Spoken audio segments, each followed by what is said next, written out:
Welcome to the Pulse with Peter B. I'm your host, Peter Biancamano. Let's get you to the pulse on everything you need to know. And today's show is sponsored by the Pilsner House and Beer Garden. Go visit our friends at 1422 Grand Street.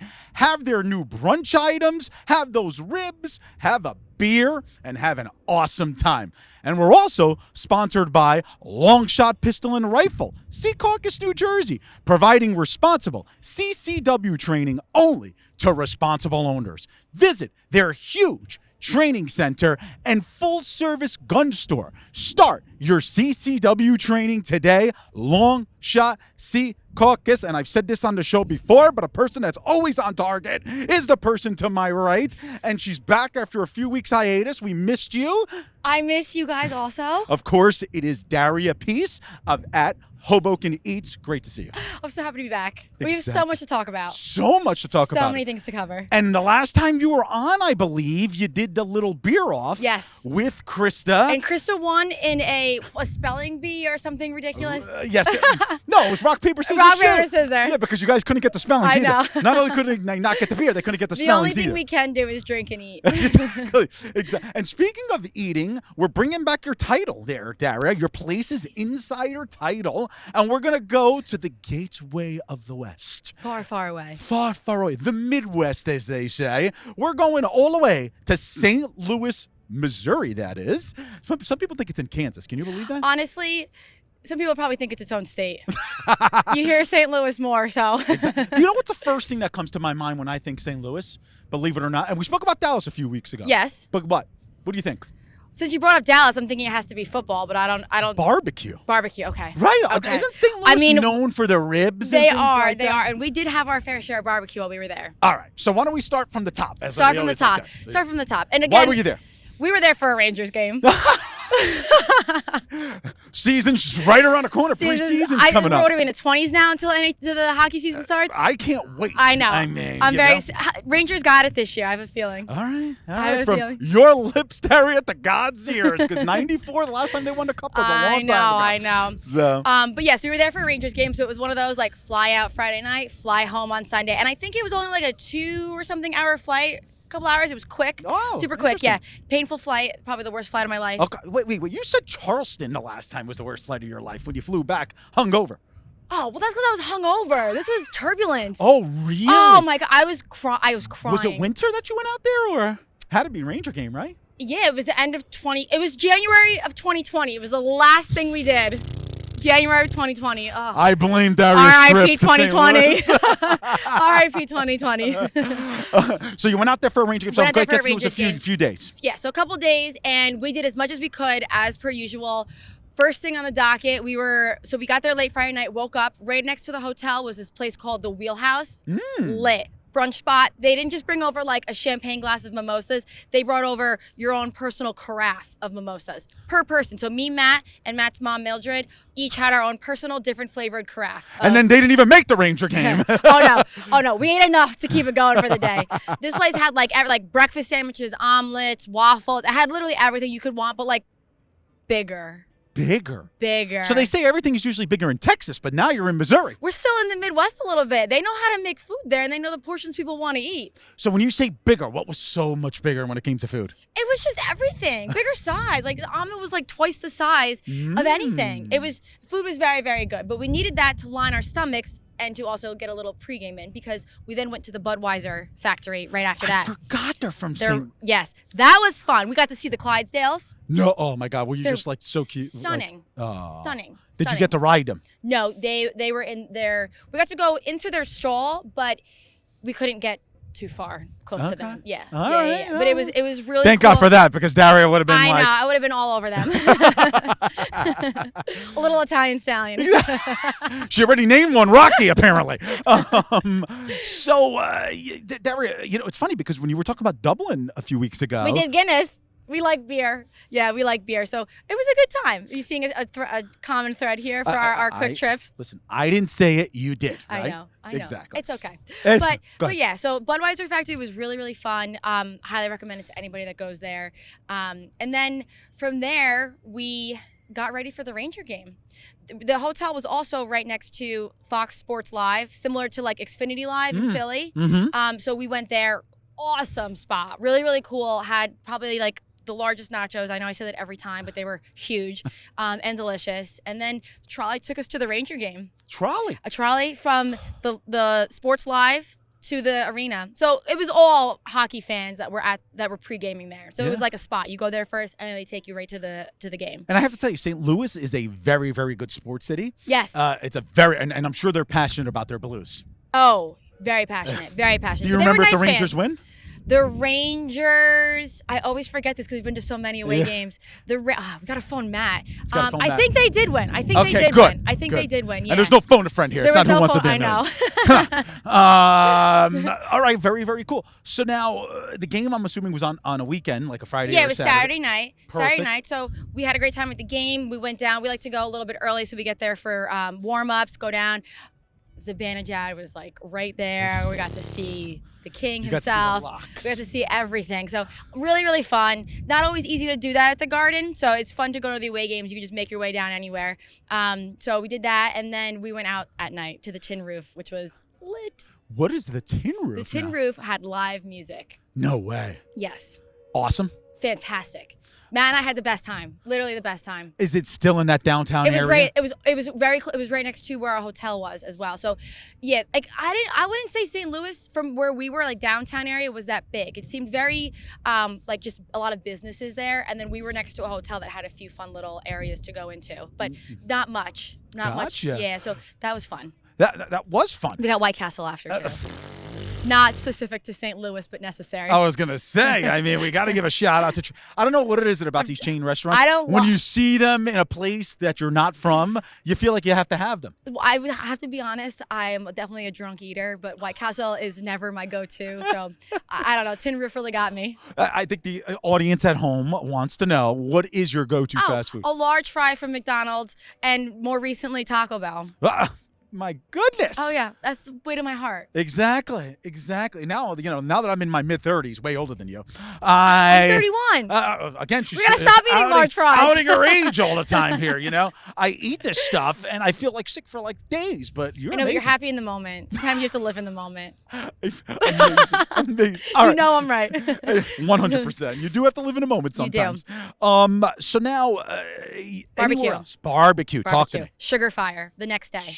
Sugar Fire, we had everything. It's kind of famous in St. Louis. Mac and cheese, brisket, pulled pork. We got fried chicken sandwiches. We got it all. And then it was actually right next to or close enough to the Arch. So hit the barbecue Sunday morning, hit the Arch right after. Went back to Wheelhouse for a beer before the airport. Boom. And then you go on the airport drunk. Perfect. Right? Perfect. I've taken planes a little tipsy before. It's fun, but also hungover. Yeah, 100%. But I'm also like very paranoid that I'm going to get kicked off. Oh, that yes, but it makes me not nervous when there's turbulence. I'm just like, you know what? It's fine. Just keep it flowing. Then you're asking for the stewardess to bring you like the little shooters. 100%. I couldn't think of the name. Yep. Absolutely. I know. Would you? I think pepper shooters like at an Italian deli. I know. Now, Daria, would you go back to St. Louis? Nothing against St. Louis, but it's a check mark. Like I believe that we saw what we had to see. You see the Arch, you go home. You see Eat the Rangers food. beat the Blues. Go home. Amen. All right, Yep. Daria Peace of at Hoboken Eats. Thank you so much. Thanks for having me. Exactly. I love the little fallish type of look here on the pier. Thank you. Trying to get in spirit. I love it. All right. Well, hopefully we'll see you on a future show. Definitely. All right, folks. We will be right back. Welcome to Hudson River Care and Counseling. Hello, I'm Dr. Pam Pater-Ennis, the CEO and founder of Hudson River Care and Counseling with over 30 years of clinical social work experience in therapy. We are a progressive counseling and coaching practice with a diverse team that brings a holistic approach to clients. We offer support both in person and through digital platforms such as telehealth. Consider us a safe haven that you can trust with care for your mental health needs. Visit our website to set up a consultation today.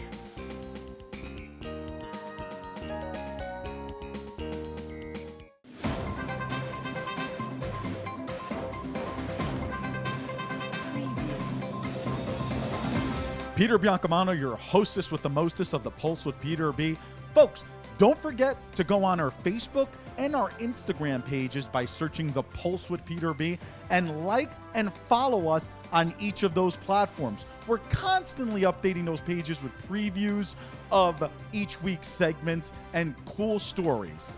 Also, if you have any questions, feel free to reach out to our email address at thepulsewithpeterb@gmail.com.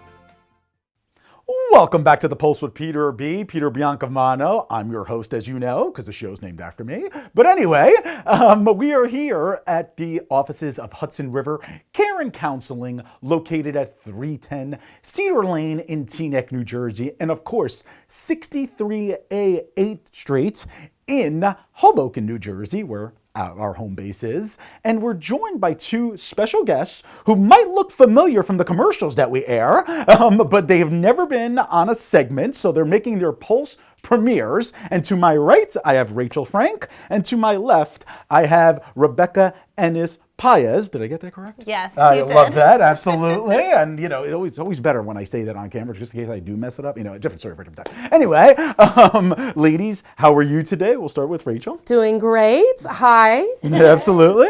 Well, thank you for having us. Exactly. Of course. Thank you for having me. I mean, I said this in a previous segment. I'm going to start paying rent up here, I feel like.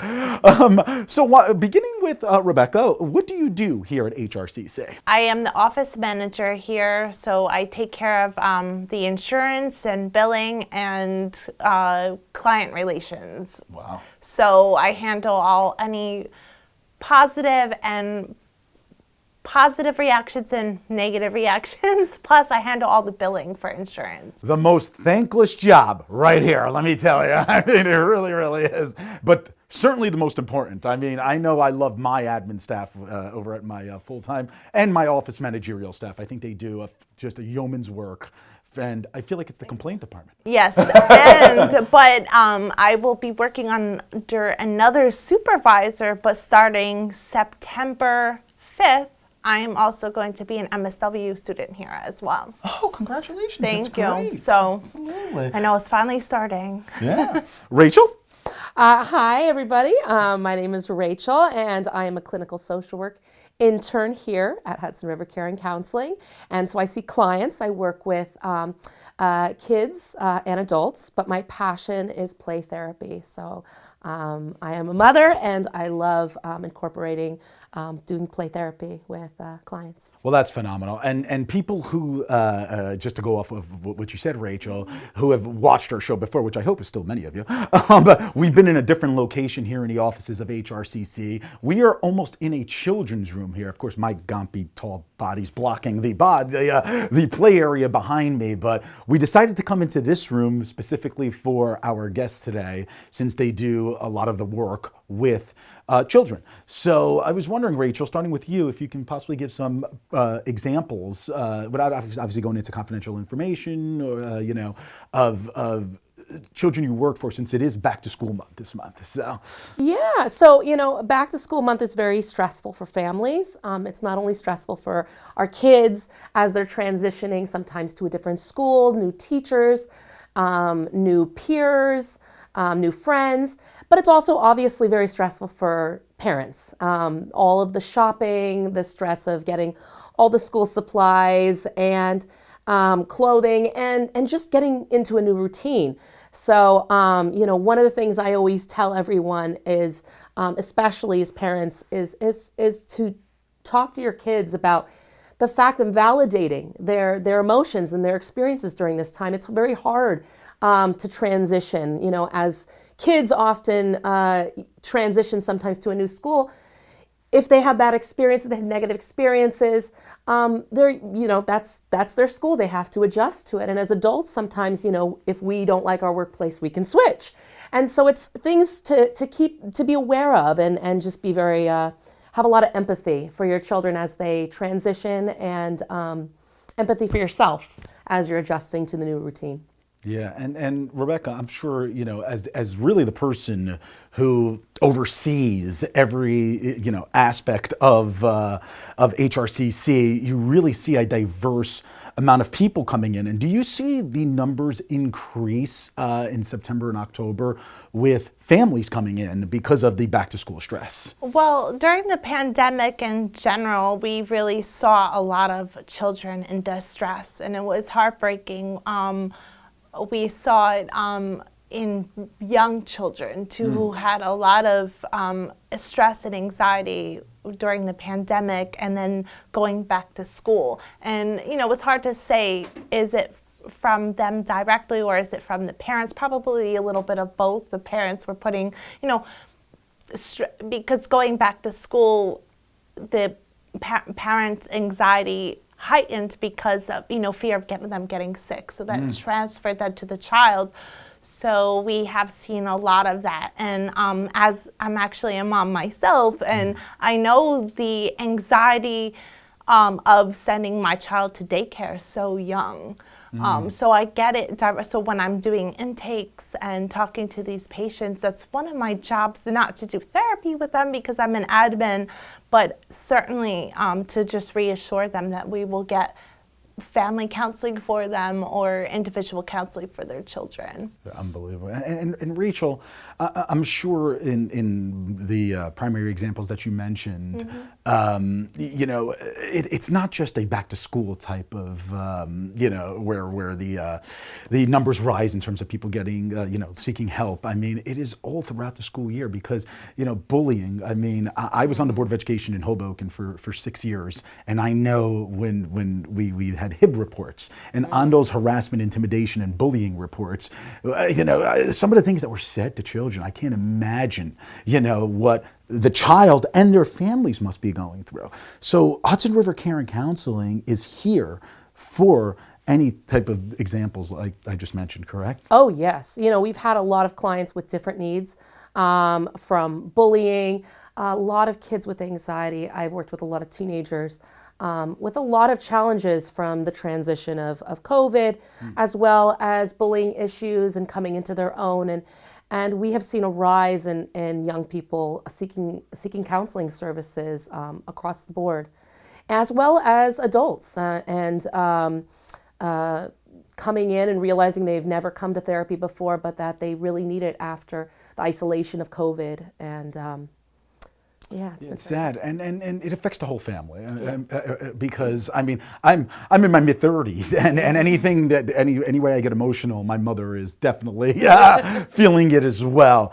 And Rebecca, it's just as a person who again oversees the day-to-day operations here. I mean, after the pandemic, because we've had Dr. Pam on before, and she says that, and Yudi, and the numbers have spiked after the pandemic. Do you actually see some resolve in the future, or do you think people will continue to try to get the help they need? I think we're forever changed, and I don't really honestly see the numbers going down. I think they slightly plateaued a little bit.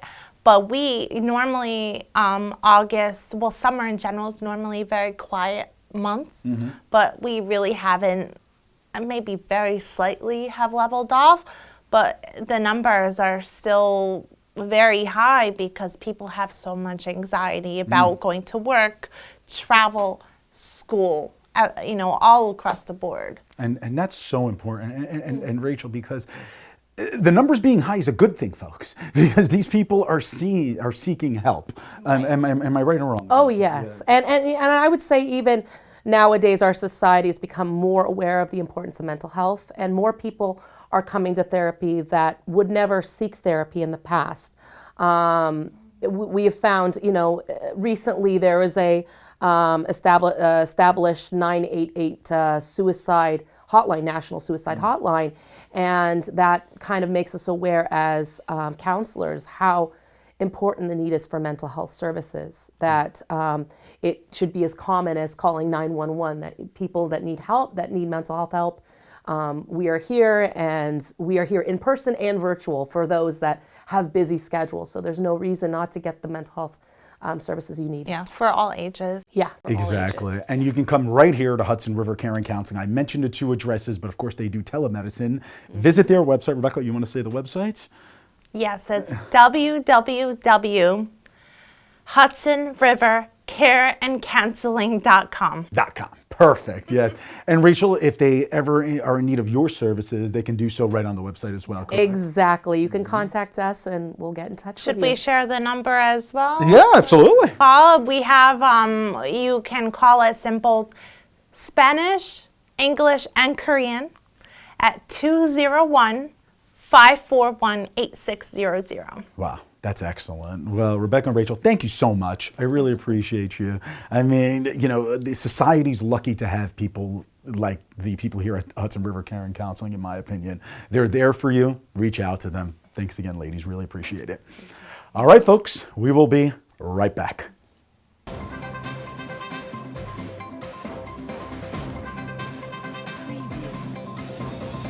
Peter Biancamano back with you.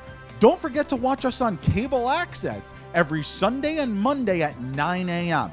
Optimum Channel 18, Files Channel 46, and Comcast Channel 190. Also on Sunday mornings at 9:30 a.m., you can watch our show on our YouTube channel, and you can also binge watch all of our old shows. Who doesn't want to keep watching The Pulse with Peter B? We'll see you there. Welcome back. I'm your host with the most, Josh Sotomayor Einstein, and I'm so happy to be joined by Manny Rivera Solar. Oh, I butchered it. I'm so sorry I messed up your name, but now you have permission to mess up my name. Okay, Josh Sotomayor Einstein. Oh, there you go. There you go. You got it right. You I didn't got it butcher right. it. All You right. didn't butcher it. All right. Good. But Manny, everybody out there knows, from when you ran for office to your years and years of being involved, that you are a community advocate and a community leader in Hoboken. So why don't you tell us what's been going on in town? Well, I appreciate that. Thank you. I am one amongst many, but I appreciate the heads up. A lot of things are going on in town. There's a lot of meetings. As a matter of fact, as we're taping tonight, there's a meeting for the planning board. A lot of construction, a lot of tearing down of old buildings in Hoboken that some of them are in flood zones, but they don't flood to an extent, but they're in that zone, so they have to tear them down, amongst other things in town, which is, upcoming election, which is hot, which is, people don't think it's hot, but it is. It's a school board election, and many, many other things that, I could be here for like 2 hours and let you know within zoning board, even the planting of trees. Everyone should be involved in it because it's something that will affect us in some way, whether directly because we live in front of it or next to it, or financially because of your tax monies. Well, it's funny you mentioned the planting of trees. It reminded me of Diana Davis of blessed memory, who I knew from Republican circles was the chair of the Municipal Republican Committee, and was actually, I think, the chair of the Shade Tree Commission in town. Wonderful person. But also you're bringing up the Board of Education race, and if there's anyone out there in TV town and on the interwebs that doesn't know, it's staggered. So the board has 9 positions, and every year there's an election for 3 of them. So who's got your support? Who are you thinking about leaning on? What do you think are the issues in that race? Well, the issues are, very heavy. They're transparency. The most important thing, there is a team that says that they are the people who will listen. I'm not so sure. But that's up to the people to decide. But I think that there are interesting names in there for me. One, it stands above the rest because, full disclosure, I represented her in her ballot position. It's Patricia Waiters. She is a person who always is there for the community, has run for this position in the past, has gotten very close last year to winning. So I hope that the people would desire to give her a look. Her position is one eye, but there are other people in there that are good too. There's a team that got together with an old name, but it's called Kids First, I believe. And there's also another Hoboken born and raised, John Madigan, who would be a person that I would also consider, amongst the other ticket. But, in my aspect, that's what I'm seeing. And again, it's transparency. When I ran, like you said, last year, there was an issue that was kept under the table, which is a referendum that came Yes, Conveniently, the high school referendum. exactly, conveniently, Hundreds of millions of dollars. exactly. So, but when we were running, the people who were on vying for a position in the council, we did not have a chance to discuss that for the people. We had a fight after, which then, at that point, it was everybody was against everybody, which was a shame because it shouldn't be that way. We should all come together and discuss it civilly. But that's what happens when politics get into everything. Oh, indeed. And recently we were both at the same community meeting in O'Neill's. Yes. What was it? A Friday or two ago? Yes, a Friday ago. And I think it was 2 Fridays ago. There was a meeting with all the police and EMS and Office of Emergency Management and the firefighters there, and a lot of the people were talking about the bums on the avenue, Sure. or really the bums everywhere, and then also the weed smoking happening in the parks. And I was really shocked when the police estimated that we have 600 to 700 homeless. They're not as un-PC as I am. They're not Yes. calling them bums, but 600 to 700 homeless every night sleeping across Hoboken. Yeah, it is a dilemma that people are going about it a little bit, in my opinion, the wrong way. They're sounding to me a bit elitist, but if they would come down and help actually the community, these homeless folks that you mentioned, and the community could come together and help. In what degrees, what levels, that's for them to decide to get together. But I believe that everyone deserves respect. They also need to try to give a little more funding to the community outreach that's helping these folks. And some of them need the mental health, which I believe the city is trying to do its best. They have already, it's gone through the council where they're hiring, I believe it's 2 social workers. Yeah. So I think that is a good step. A very important step, but we also need more empathy from the citizens, the residents. And I could see their point of view too, because they have children. I live next to a park. I see them all the time. Well, there was a guy at the meeting. I don't know if you remember. It sticks out in my head, and I've heard other examples. I've actually seen this happen before. Unfortunately, never wanted to see this happen. But there was a guy at the meeting that was talking about how there's a homeless person that takes a dump in the stairs, to the garden level apartment. And I've seen homeless people take a dump between buildings, drop a deuce, as they say. So, I mean, I think this town has a ton of empathy. I was shocked personally at that meeting, both in the marijuana example and in the homeless example, when the cops were basically saying that their hands were tied by the way the laws are written, that there's no anti-vagrancy laws, there's no anti-loitering laws anymore, that the parks are technically closed from 11 p.m. to 6 a.m. so they can't boot people, that are homeless from sleeping there. Otherwise, they'd have to shut it down for everyone, or they'd be sued. And then when it comes to the marijuana, the cops can actually get in trouble if they search somebody who refuses to stop smoking weed in a public park if they have under an ounce. And so, for me, I think this town has tons of empathy. Like there are plenty of bums, which are friendly, nice people. I've always had, somebody that's on the street over the almost 16 years I've been here that I've been friendly with. But there's a lot that have issues, and I don't think we should be the open air homeless shelter for, the region. Well, I hear you, and I do agree with you that town does have a lot of empathy. As a matter of fact, is one of the most generous communities in regards to that. They do help the homeless financially in certain instances, because they are very generous. But again, my approach would be, yes, of course you don't want anybody to be doing those things around. I also, again, have seen it. I live next to the park. Again, it is hard for the police to also do anything like you just said. So where do we get to the point where we can help them is what we're trying to decide here, or what we're trying to get the people to get fired up and help. I don't mean any offense to any of my fellow residents, but I do want them to get more involved. Yes, we should try to not have that happen in our city, but how do we do it if the police's hands are tied up? to try to help them or get them out of there. A citizen can't go do anything either because they'll get, in some type of trouble, or they'll, even get harmed. But I do believe, I hear you, and I hear the citizens, but we should ask also our community leaders to do more, our council people and our administration. Again, like I said, they're trying, but it's really hard. It's an issue that it is really hard. And as far as the smoking, then again, that is going to be, on everybody's topic. Once this continues to grow, once the dispensaries are set up, because they will be set up soon, which is the meeting that is on tonight for one of them, I think, or two. But I don't know if you remember at the meeting. I don't know if you remember at the meeting, but one of the council people there, I won't say who, said that all that'll be solved when we put up no smoking signs in the parks. And I'm like, in my head, I'm like, are you high right now? That's not going to dissuade anybody. But Manny, I want to thank you so much. We're going to have you on again in the future. Thank you very much. It's been a pleasure. Thank you. And I would like to celebrate with you and celebrate with all our audience of Hispanic Heritage Month. Very Felicidades. I also am an ambassador for Hispanic Star of New Jersey. Our hub leaders are Sylvia and Michael, and our national leader is Nancy Santiago. So we want to invite everyone to explore the Hispanic culture.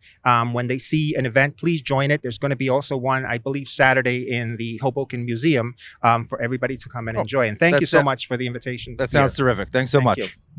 All right, folks, it's always good to have my good friend Manny Rivera Soler on the show. And of course, the person that's interviewing him couldn't even say his name right. So he doesn't even have a right to even be on this show anymore. Maybe we'll take him off going forward. I don't know. We'll see. Anyway, folks, we want to thank you for joining us this week. Join us next week for The Pulse on everything you need to know. I'm Peter Biancamano. I hope you have a great week, everybody.